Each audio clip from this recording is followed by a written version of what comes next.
एक नाम जिसने न दुश्मन की गोलियों से डरा, ना ही सत्ताधारी नेता इंदिरा गांधी से झुका, न पद की लालच थी, ना ही नाम का मोह, बस एक ही जुनून था, भारत और उसकी सीमाएं। ये कहानी है भारत माता के एक सपूत की, जिसकी हर सांस में गूंजता था जय हिंद। तो आज हम आपको सुनाते हैं इस महान सैन्य कमांडर जिन्हें सम बहादुर के नाम से जाना जाता है।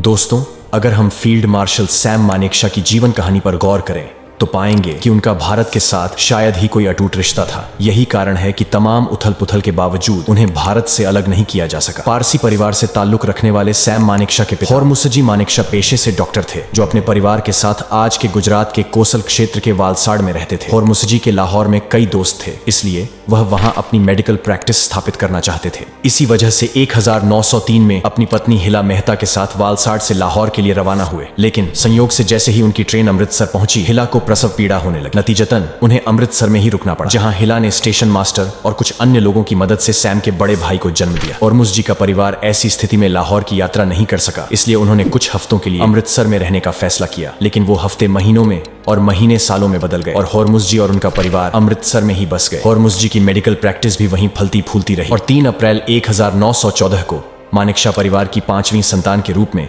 सैम मानेकशॉ का जन्म हुआ। उसी साल पहला विश्व युद्ध भी शुरू हो गया। इस दौरान सैम मानेकशॉ के पिता होर्मुसजी ब्रिटिश भारतीय सेना की भारतीय चिकित्सा सेवा में कैप्टन के रूप में कार्यरत थे। अपने पिता को देखते हुए सैम ने हमेशा कम उम्र से ही यही विश्वास किया था कि वह भी अपने पिता की तरह डॉक्टर बनेगा। यही कारण है कि जब 15 से 16 साल की उम्र में सैम ने अपनी स्कूली शिक्षा पूरी की तो उन्होंने अपने पिता के सामने लंदन में मेडिकल की पढ़ाई करने की इच्छा जताई। हालांकि होर्मुसजी ने इस विचार को साफ तौर पर खारिज कर दिया, यह कहते हुए कि सैम लंदन जाने के लिए बहुत छोटा है और उस समय सैम का बड़ा भाई पहले से ही लंदन में इंजीनियरिंग की पढ़ाई कर रहा था। विदेश में मेडिकल की पढ़ाई के लिए सैम को भेजना उनके बस की बात नहीं थी। अपने पिता द्वारा स्पष्ट रूप से मना किए जाने के बाद सैम ने अनिच्छा से आगे की पढ़ाई के लिए अमृतसर के हिंदू सभा कॉलेज में दाखिला ले लिया। लेकिन जल्द ही सैम मानेकशॉ के दरवाजे पर एक नया अवसर दस्तक देने वाला था। 1931 में फील्ड मार्शल सर फिलिप चेथवोर्ड की अध्यक्षता वाली भारतीय सैन्य महाविद्यालय समिति ने ब्रिटिश भारतीय सेना में अधिकारियों के रूप में सेवा करने के लिए भारतीयों को प्रशिक्षित करने के लिए भारत में एक सैन्य अकादमी स्थापित करने की सिफारिश की।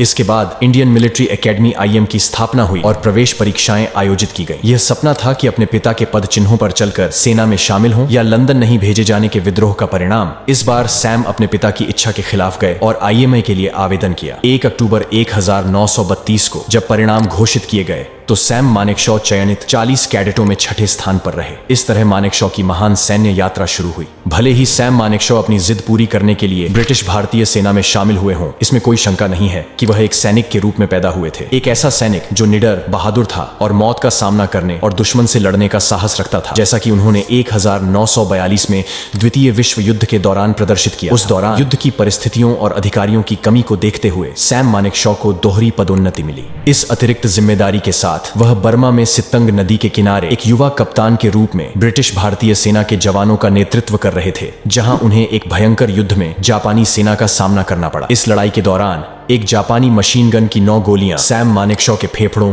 पेट, लीवर, आंतों और गुर्दे को चीर कर निकल गईं। उनकी गंभीर स्थिति के बावजूद मानेकशॉ 36 घंटों तक युद्ध के मैदान पर बेहोश रहे, जब तक कि उनके अधीनस्थ और सिख बटालियन के सहयोगी सिपाही शेर सिंह उन्हें अपने कंधे पर पास के मेडिकल कैंप पे सैम की हालत देखकर डॉक्टर ने उनके बचने की कोई उम्मीद नहीं है। सीमित चिकित्सा आपूर्ति और अन्य सैनिकों की देखभाल की आवश्यकता को देखते हुए डॉक्टरों ने अपना ध्यान कहीं और लगाने पर विचार किया। यहाँ तक कि उनके वरिष्ठ British major general DT Cowan Sam की बहादुरी से प्रभावित होकर मेडिकल कैंप पहुंचे और खून से लथे हुए सीने पर सैम को मिलिट्री क्रॉस लगा दिया। इस बीच शेर सिंह ने डॉक्टर से सैम बहादुर का इलाज करने की गुहार लगाई और अचानक सैम होश में आ गए। चकित सर्जन ने सैम से पूछा, क्या हुआ? सैम ने हंसते हुए जवाब दिया, डॉक्टर, मुझे एक डोंकी ने मार दिया। डॉक्टर हंस पड़े और बोले, ऐसी हालत में भी जो मजाक कर सकता है उसे बचाना ही चाहिए। कहते हैं कि मरने के क्षणों में इंसान की पूरी जिंदगी उसकी आंखों के सामने आ जाती है। बेहोशी की हालत में भी सैम मानेकशॉ को वे सारे पल याद आ गए जब उन्होंने अपने पिता से वादा किया था कि वह अपने पिता की तरह ही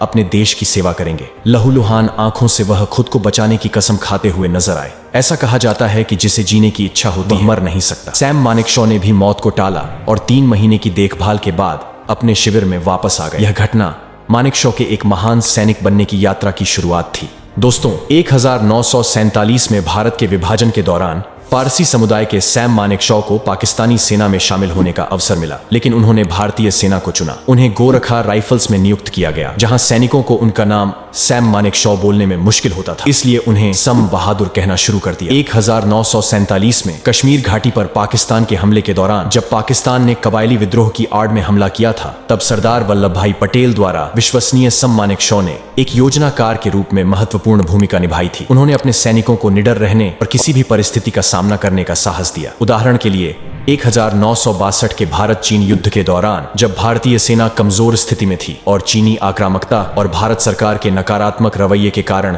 मनोबल गिरा हुआ था, तब सैम मानेकशॉ को पूर्वोत्तर भारत में कमान संभालने के लिए भेजा गया था। वहां पहुंचने पर उन्होंने आदेश जारी किया, बिना लिखित आदेश के कोई पीछे नहीं हटेगा, अपने सैनिकों को आश्वस्त करते हुए कि जब तक वह वहां हैं वे पीछे नहीं हटेंगे। उनका साहस और नेतृत्व 1971 के बांग्लादेश मुक्ति संग्राम के दौरान भी स्पष्ट था, जब भारत में 90,000 से अधिक पाकिस्तानी सैनिक युद्धबंदियों के रूप में रखे गए थे। सेनाध्यक्ष के रूप में उनके कैदियों का कल्याण मानेकशॉ की जिम्मेदारी थी। उन्होंने सुनिश्चित किया कि उनके शिविरों का पर्याप्त व्यवस्था के लिए निरीक्षण किया जाए। अक्सर पूछते थे कि क्या उनके पास पर्याप्त मच्छरदानी और अच्छी गुणवत्ता वाला भोजन है। ऐसे ही एक निरीक्षण के दौरान उन्होंने पाया कि एक पाकिस्तानी सैनिक शौचालय साफ कर रहा है। मानेकशॉ की उपस्थिति से चौंककर सैनिक खड़ा हुआ और सलामी दी। जवाब में मानेकशॉ ने हाथ मिलाने के लिए अपना हाथ बढ़ाया, लेकिन शर्मिंदा पाकिस्तानी सैनिक झिझका। यह देखकर मानेकशॉ ने पूछा, क्या बात है, क्या आप मुझसे हाथ नहीं मिलाएंगे? मानेकशॉ के व्यवहार से प्रभावित होकर पाकिस्तानी सैनिक ने जवाब दिया, सर, अब मैं समझता हूं कि आपने यह युद्ध क्यों जीता। हमारे नेता खुद को कुलीन समझते हैं। मानेकशॉ ने हमेशा सेना और अपने साथी सैनिकों को हर चीज से ऊपर रखा। इस समर्पण ने उन्हें बांग्लादेश की जीत के बाद नेपाल की यात्रा के दौरान नेपाल रॉयल आर्मी के मानद जनरल और सम्मान की तलवार दिलाई। इसने भारतीय और नेपाली सेनाओं के बीच मानद जनरल उपाधियों को प्रदान करने की परंपरा की शुरुआत 1972 में मानेकशॉ को पद्म विभूषण से सम्मानित किया गया और 1973 में उन्हें भारत के पहले फील्ड मार्शल के रूप में नियुक्त किया गया। एक समय फील्ड मार्शल मानेकशॉ को भारत के सर्वोच्च नागरिक पुरस्कार भारत रत्न से सम्मानित करने की मांग भी उठी थी, लेकिन ऐसा कभी नहीं हुआ। इसलिए हम देख सकते हैं कि मानेकशॉ भारतीय सेना में एक अडिग सितारे थे। दोस्तों, फील्ड मार्शल सैम मानेकशॉ ने सम बहादुर नाम सिर्फ अपनी बहादुरी के लिए नहीं कमाया, बल्कि इसीलिए भी कि उन्होंने कभी चाटुकारिता नहीं की, हमेशा अपने कर्तव्य को राष्ट्र के प्रति माना।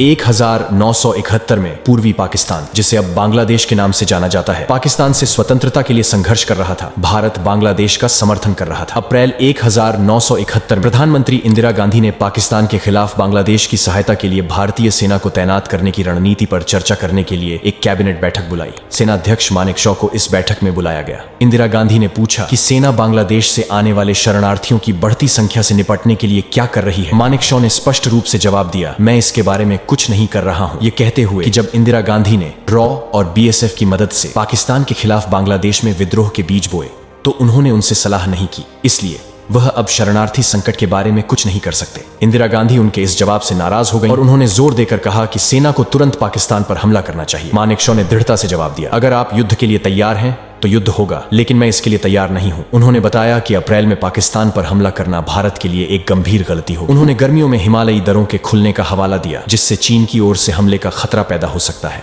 और फसल कटाई का पीक सीजन, जहां रेल और सड़क परिवहन अनाज की आवाजाही में व्यस्त हो जाएगा, जिससे संभावित खाद्य संकट पैदा हो सकता है। इसके अलावा अगर युद्ध अगस्त तक चला तो पूर्वोत्तर भारत में भारी मानसून और बाढ़ अतिरिक्त चुनौती बन सकते थे। इंदिरा गांधी स्पष्ट रूप से क्रोधित होकर बैठक से बाहर निकल गई। मानेकशॉ को कायर कहते हुए और उन्हें तुरंत इस्तीफा देने का सुझाव दिया। मानेकशॉ स्थिति की गंभीरता को समझते हुए इंदिरा गांधी के कार्यालय तक गए, उन्हें सलाम किया और उन्हें तुरंत इस्तीफा देने की पेशकश की, इस बात पर जोर देते हुए कि वह पद से ज्यादा राष्ट्र के प्रति प्रतिबद्ध हैं। उन्होंने फैसला लेने से पहले उन्हें अपना रुख समझाने का आग्रह किया। इंदिरा गांधी उनके संकल्प से प्रभावित होकर उन्हें तैयारी जारी रखने की अनुमति दी, बशर्ते कि वे दिसंबर तक युद्ध के लिए तैयार हो जाएं। मानेकशॉ की सावधानीपूर्वक योजना और रणनीति ने दिसंबर 1971 में पाकिस्तान के साथ युद्ध का नेतृत्व किया, जिसके परिणाम स्वरूप भारत की एक त्वरित और निर्णायक जीत हुई। उनके नेतृत्व में यह जीत बांग्लादेश की मुक्ति का कारण बनी और इसे भारत की सबसे महत्वपूर्ण सैन्य उपलब्धियों में से एक माना जाता है। एक निडर